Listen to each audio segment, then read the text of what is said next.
Fang Yuqing, driven by gnawing hunger and the memory of Zhang Yi's tantalizing photos of steaks, lobsters, and desserts, finally acted on Lin Caning's suggestion and reached out to him. She sent a trembling voice message on WeChat, masking her desperation with a feigned scold, then followed up with a video call, hoping to glimpse the reality behind the luxurious images. Zhang Yi, lounging shirtless on his sofa, answered with a mocking smile, his apartment lit brightly by a roaring fireplace that bathed the room in heat.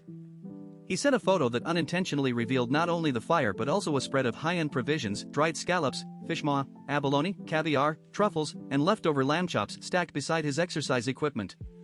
The sight of the fireplace and the abundant food ignited a fierce jealousy in Fang Yuqing, who had been surviving on 5 packs of crispy noodles, 3 bags of instant noodles, and half a bottle of Laogan Ma for days.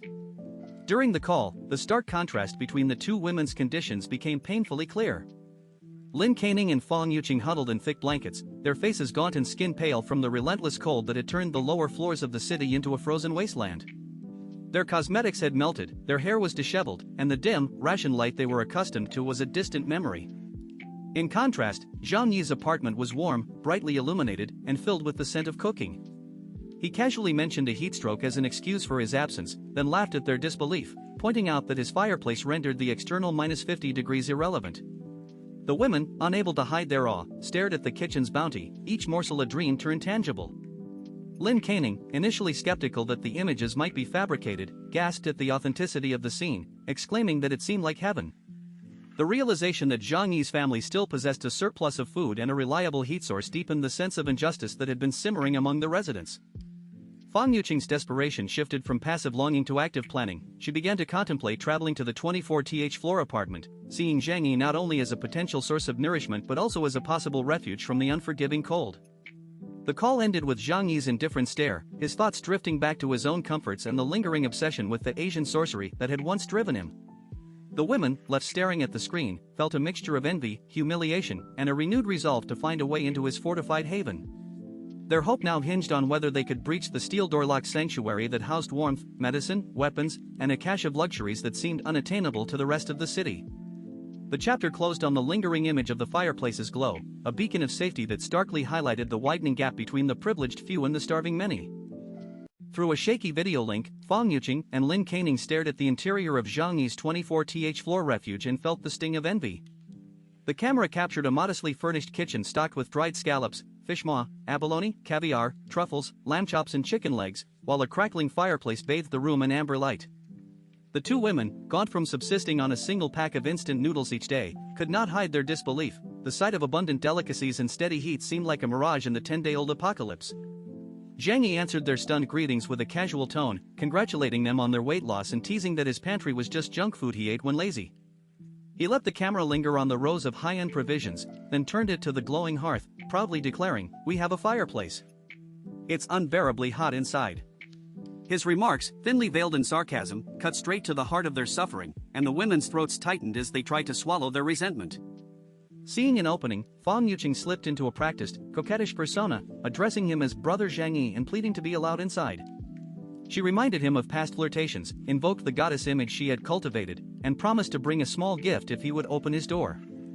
The plea was a familiar tactic, one she had used before to win favors, and she expected his old affection to crumble under the weight of their desperation. Instead of yielding, Zhang Yi's expression hardened. He recalled the betrayal that ended his previous life and the 2-year pursuit that had left only bitterness. He dismissed her request with a lazy smile, suggesting she stay home because it's cold outside, and then mocked the excuses she had once given him when he tried to bring her into his world. His refusal was absolute, his tone Versailles-like, and the two women froze, their faces a mixture of shock, grievance, and wounded pride. The rejection shattered Fang's confidence, leaving her to stare at the glowing fireplace on the screen, aware that the warmth she craved lay just beyond an unyielding steel door.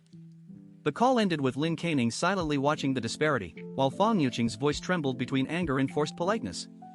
Their hunger remained, the snow still piled 5 meters high, and the community outside continued to barter instant noodles for exorbitant sums. Zhang Yi, secure behind reinforced steel and a generator, turned his back on the pleas, his only company the flickering fire and the lingering memory of a love that had turned to hatred. Fang Yuqing appeared on the video link with a tentative smile, her voice trembling as she tried once more to persuade Zhang Yi to let her into his fortified apartment. She offered excuses, blamed a friend named Xinger, and even promised to massage his legs and shoulders if he would only open the door. Her tone shifted between shy embarrassment and overt seduction, as she claimed a special feeling for him and suggested they might become boyfriend and girlfriend, hoping the promise of future benefits would sway him. Zhang Yi listened without flinching, his expression hardening as he reminded himself that the apocalypse left no room for personal indulgence. He rejected her pleas outright, declaring his traditional values and insisting that he would not allow anyone inside his impregnable refuge. He warned that any potential risk had to be eliminated, emphasizing that survival trumped any lingering sentiment. His voice carried a mocking edge as he leaned closer to the camera, questioning whether she truly believed he liked her. The conversation turned sharply hostile when Zhang Yi began to dissect Fang Yuqing's motives. He labeled her a gold-digging white lotus, ridiculing her attempts to use beauty and charm as a ticket to comfort. He listed her reputation among Tianhai's wealthy circles, citing whispers that called her public bus, public socket. By enumerating his own wealth, family home, millions in savings, a high salary, he underscored the futility of her pursuit, turning her pleas into a public humiliation. Lin Canning, standing beside Fang Yuqing, watched the exchange with a barely concealed smile, confirming the betrayal Fang Yuqing had always suspected. Fang Yuqing's composure shattered, her face turned deathly pale and her voice rose in a desperate roar, demanding Zhang Yi to shut up. He responded with cold indifference, accusing her of hypocrisy and reiterating that his words were merely truth. The call ended abruptly as Zhang Yi cut the connection, leaving Fang Yuqing trembling with rage and humiliation, while the camera lingered on Lin Caning's satisfied glance. The episode cemented Zhang Yi's resolve to keep his sanctuary closed and highlighted the widening emotional chasm between him and the desperate residents outside. In the aftermath, the community's morale dipped further. Fang Yuqing's limited supplies, 5 packs of crispy noodles, 3 bags of instant noodles, and half a bottle of Laogan Ma remained untouched, now shadowed by intensified resentment. Zhang Yi's refusal and scathing remarks reinforced his isolation, confirming that his fortified 24th floor apartment, complete with a fireplace, exercise gear, and a pantry of high-end foods, would remain a solitary stronghold amid the relentless snow and scarcity.